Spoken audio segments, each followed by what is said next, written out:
Assalamualaikum dan juga salam sejahtera. Bertemu lagi dalam Pustaka Fakta. Kali ini kita akan berbicara tentang gerakan skinhead. Kasut boot, braces, rambut pendek. Apa yang dikatakan kami tak peduli. Wujudnya kami untuk kekal abadi. Siapa berani, padahlah yang menanti. Skinhead merupakan satu subculture terkenal yang berasal daripada England. Bermula dari situ, subculture ini menjangkiti seluruh dunia dan Malaysia juga tidak terkecuali. Apa yang paling menarik sekali adalah lagu-lagu daripada subculture skinhead ini banyak memperjuangkan kelas pekerja dan memaki hamun kapitalis. Persoalannya, macam mana subculture skinhead ini boleh wujud dan betulkah mereka ini memperjuangkan nasib pekerja? Kita kembali semula kepada era pasca Perang Dunia yang Kedua. Ketika itu, kuasa bersekutu dan Britain adalah pemenang dalam Perang Dunia Kedua menewaskan Pakatan Paksi. Kemenangan tersebut hanya membawa untuk seketika sahaja kerana Britain perlu menanggung kerugian yang sangat tinggi angkara perang. Ya, banyak infrastruktur yang telah rosak termasuklah Stadium Syaitan Merah. Nak bina kembali bandar kepada asal memang perlu banyak pakai duit. Nak ataupun tidak, Britain kena bertahan dengan apa yang ada sebelum ekonomi mereka kembali stabil.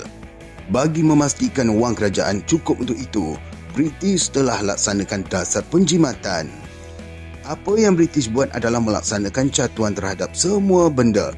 Bayangkan sahaja, makanan asal seperti gula, daging, ayam dan telur pun akan dicatu. Kalau setakat makanan macam coklat ataupun sirap kena catu, itu kira okey lagi sebab masih boleh bertahan hidup. Ini kan tidak. Dengan sabun pun habis dicatu. Habis kempunan semua orang Britain. Masalah ini telah membawa kepada bibit-bibit awal kebangkitan kelas pekerja sebab mereka menjadi golongan paling terkesan di Britain apabila berlaku masa kemelesetan ekonomi. Walau bagaimanapun, menjelang awal 1950-an, ekonomi Britain memulih dan terus boom. Semua ini bermula daripada tindakan Britain yang menggalakkan produk tempatan diekspor keluar negara. Secara tak langsung, banyak juga duit yang masuk ke dalam Britain. Pada dekad itu, rakyat Britain menikmati sesuatu yang tidak pernah terjangkau di benak fikiran mereka. Kenaikan gaji dan mengurangkan masa kerja membuatkan ekonomi terus berkembang kerana rakyat menjadi sangat gila untuk berbelanja.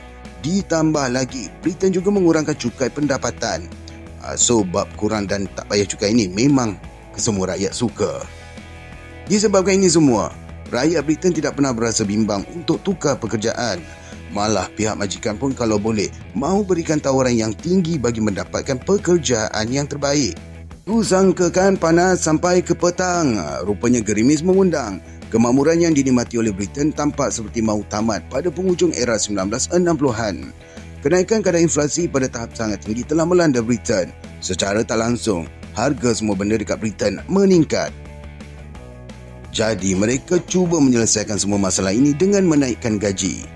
Pada mulanya seronoklah sebab tangga gaji yang bersesuaian akan membolehkan rakyat Britain meningkatkan kuasa beli. Sayangnya itu semua tidak berlaku kerana harga baru turut meningkat. Cadangan menaikkan gaji ketika ekonomi tidak berkembang memang sangat mengarut. Situasi itu membuatkan buruh arang batu mogok dan tidak mahu bekerja. Sia-sia sahaja kerja kalau penat tetapi gaji pun kecil. Terpaksalah Britain mengamalkan kembali dasar penjimatan. Britain telah menyeru syarikat stesen televisyen menamatkan siaran lebih awal dan rakyat perlu untuk berjimat. Bermula dari sini, budaya skinhead bangkit setelah anak muda dari kelas pekerja merasakan yang Britain bertindak tidak adil dengan mereka.